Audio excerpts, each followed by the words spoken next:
Hi, I'm Randy Hollenbeck, and this is the Music Roundtable.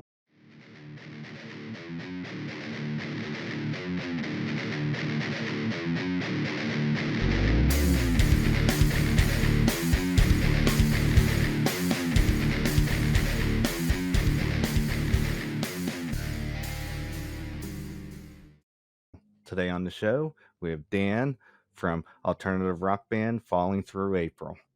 How you doing? Hey, Randy, I'm good. How are you?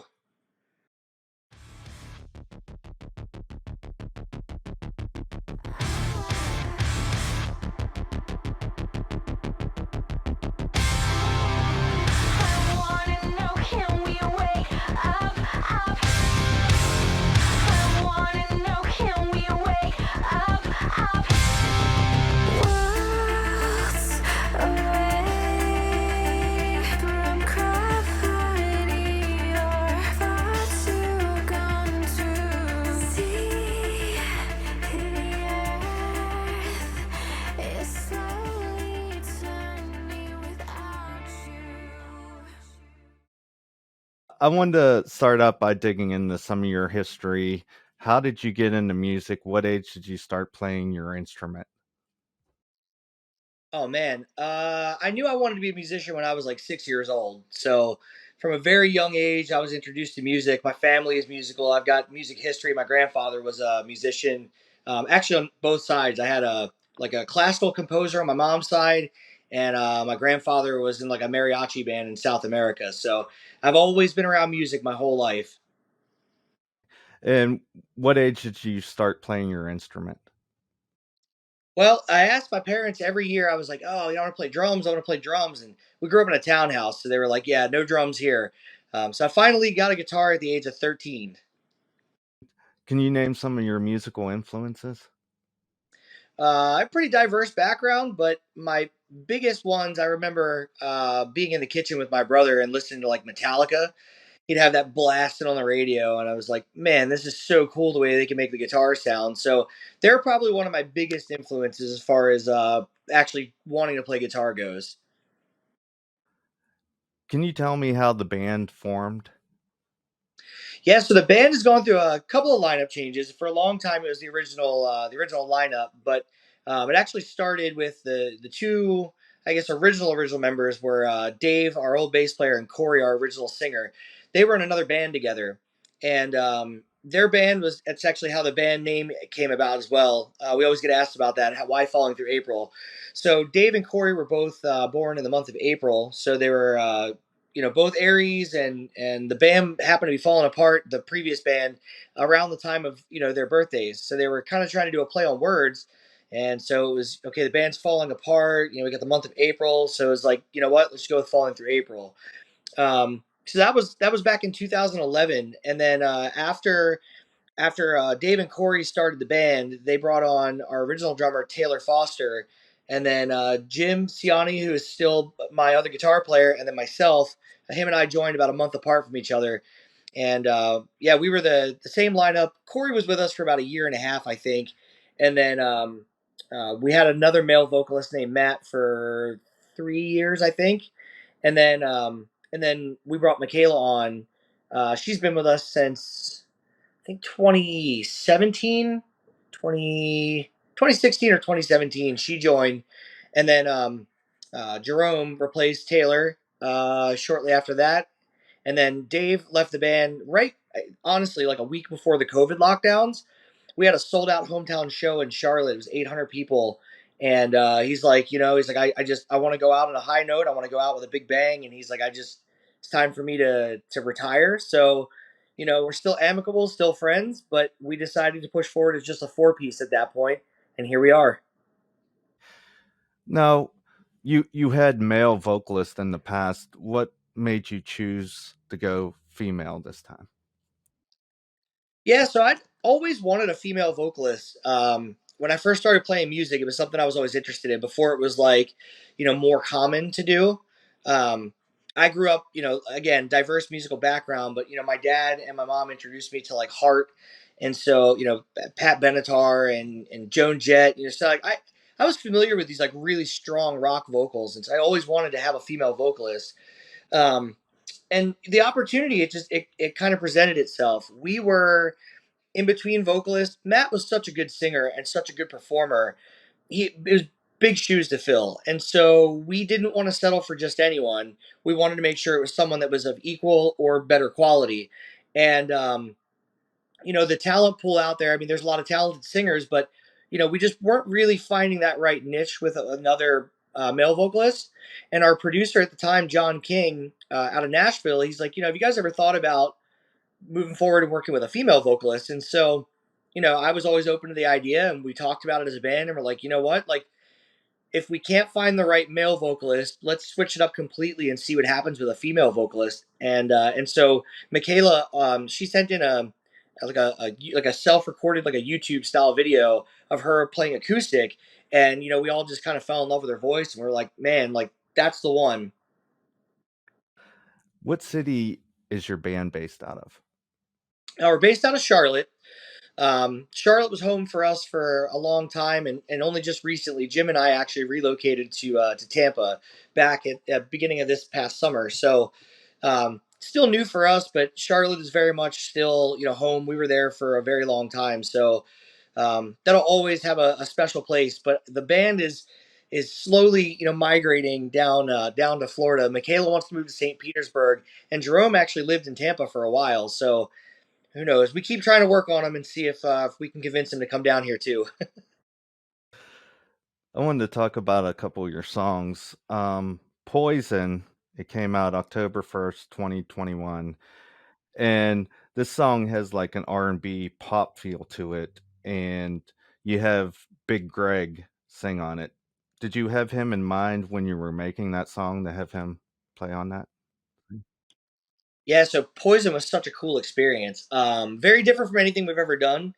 And so his record label actually approached us. Uh, Cody Logan is the president of that record label, and he approached us in LA, and he said, "Hey man, you guys are my favorite rock band." He's like, "I would love.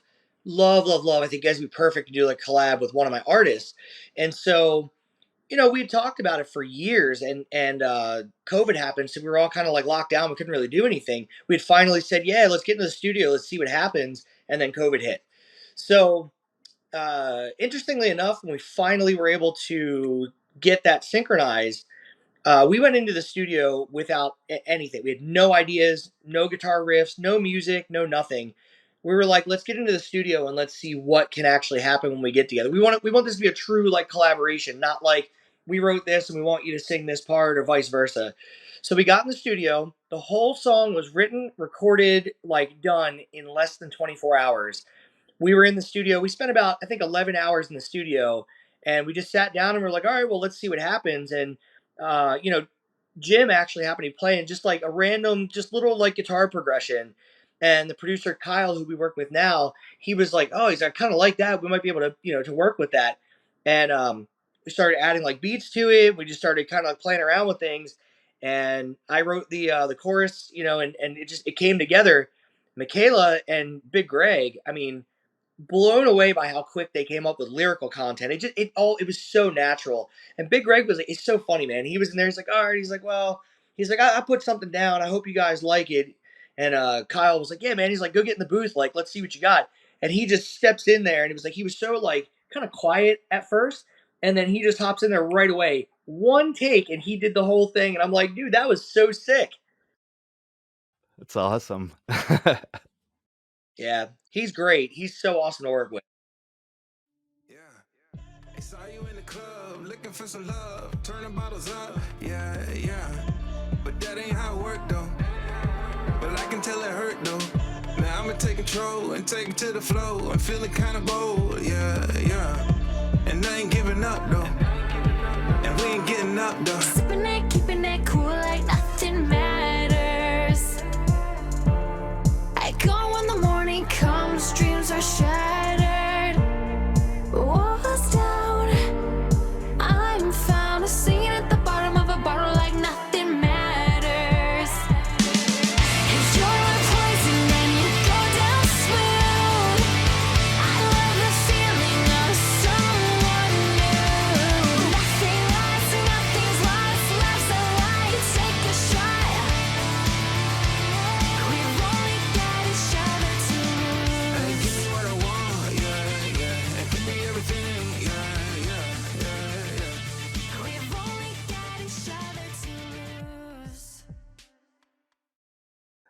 You guys just released Worlds Away October 6, 2022, and I wondered if you could tell me a little bit about that song. Yeah, October seems to be our month for releasing music. uh, Worlds Away. That was actually, we ended up naming the tour. We just got back from a 3 week tour. We did 21 shows in 24 days, and yeah, we named the tour Worlds Away, and it fit really well because the band we took out with us, HAZEN, they're out of Phoenix, so they're from like basically the other side of the country. So for us, it was like we're like worlds away from each other, even though we've been close for years. So Worlds Away was a song. I actually I wrote the song with my son in mind actually, and Michaela and I got into the studio and we started sort of playing around with some lyrical content. We worked with another guy, Josh Landry, and he really pushed Michaela to her limits as far as like vocals, like harmonies on harmonies on harmonies. And so it was a really cool process because the one thing that we knew is we kind of wanted to do something a little futuristic sounding. We wanted to do something like we kept channeling like the energy of the movie Tron and sort of like that background. And so we're like, yeah, we want something like super digital, but like driving, like really heavy, kind of four on the floor kind of thing. And so we got in there and we're just like, we want this to be in your face right from the first note, just slap you right in the face. So Worlds Away, when I was in the studio, we're kind of laying down the idea again. I mean, the magic just sort of happened naturally with that one between me, Michaela, Josh, Jim, and Kyle. We just sort of evolved that song in a very organic way. And I got stuck. The reason why I said I have my son in mind, I got stuck on the bridge of that song. And at the time, my son's favorite song was "Zombie" by the Cranberries. And so I don't know why, I just thought, you know what, let me see like if that progression kind of works. And so the first two notes of that chorus are from Zombies. And I was like, you know what, I was like, the rest was just smooth. So that song is really awesome. It's one of my favorites, if not my favorite we've ever written. We have another one we haven't released yet called Pretty Love Design. It's right up there with that one. But I think Worlds Away might be my favorite.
I love the video for Over and Done, like with all the different board games and stuff in there. Can you tell me who came up with that idea to use that in the video like that? I'll take credit for that one. So I had the idea of doing the old school like family game night, and at first we were kind of like, but other people have kind of done that with like the Rock Band controllers and stuff. So maybe we don't do it that way. And our video director, Alex Hyder, he was like, I think this is a great idea. It's a fun song. He's like, I think this will really work. So he's like, let's not make it just Rock Band instruments. Let's do like all different games. And I was like, okay, that's cool. And man, one after another, every shot or every part of that song, we just had so much fun. That's one of my favorite videos like ever because it was so much fun to do.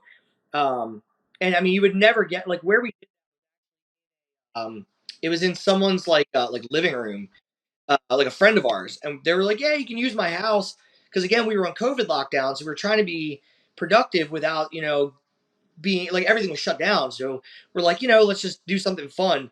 Um, that was Jerome's first video with us, and I mean, we didn't know like what he was going to be like on camera. We knew he's fun and like personable, but man, when he got on camera and he's got the wig on and he's just like really owning that role.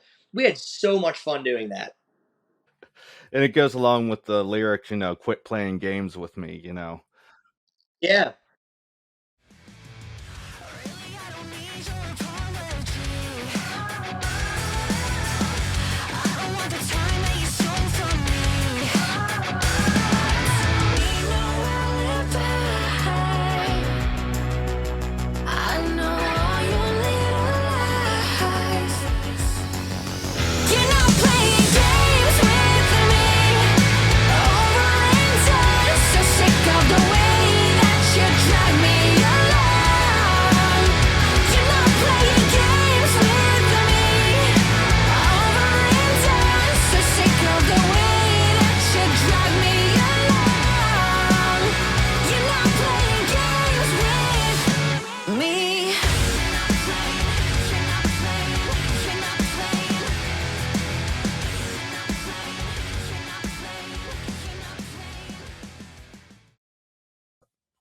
You guys just got off tour with Hazen. How was that tour? It was good. I played a couple of premier venues that some we've played before, some we've never been to, and Hazen as a band, we have so much respect for them. They're very talented. Kayla is, I mean, in my opinion, one of the most underrated, like unknown vocalists. Like I shouldn't say unknown, not well known vocalist. Um, I mean, she's got like the power of like Lizzie Hale. She's just an unreal vocalist, and the whole band is solid. Dylan is a great songwriter.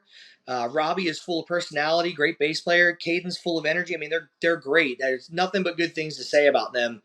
I knew from like day one. It's kind of funny. Caden, the drummer, he was like, by the end of this, he's like, I want all of us to be best friends. Like day one, he said that, and it was like by day three, like we're all hanging out, we're jumping like natural springs together, and just having the best time. So they were a lot of fun to be on tour with. They were great people. They'll be lifelong friends of ours. From this point forward, absolutely love them.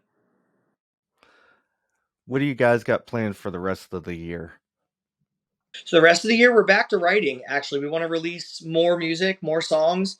We've already got plans to tour again next year. A couple of festivals on the horizon that we're in talks with of hopefully locking those in. Um, but yeah, we're back at it. Back to, I don't want to say back to the drawing board. That's not the right word to use, but we're back to preparing. This is the slow time for music. Touring kind of slows down. The holidays are coming up, so we have plans to just keep writing, get back into the studio, put out some more content, and get back out on the road as soon as possible. Okay. Where can we get a hold of you? Facebook, Instagram, Twitter? Yeah, and we're on all the things. So Facebook is just Falling Through April, Instagram Falling Through April official, Twitter Band FTA. Our website fallingthroughapril.com has all that. That's where all of our updated information is. All of our tour dates go there first. Um, Bands in town is great to track. Our tour route if we're coming to a city near you. Um, we're on TikTok. We started a new TikTok and starting to post some exclusive content there. We're not posting anywhere else. So yeah, just trying to stay up with all the things and be as social as possible. That's all the questions I have. Thanks for coming on the show today. Is there anything else you'd like to add? Thanks, Randy. I appreciate you having me, man. Just I appreciate everybody listening and just keep up with us. We're gonna stay busy and keep going.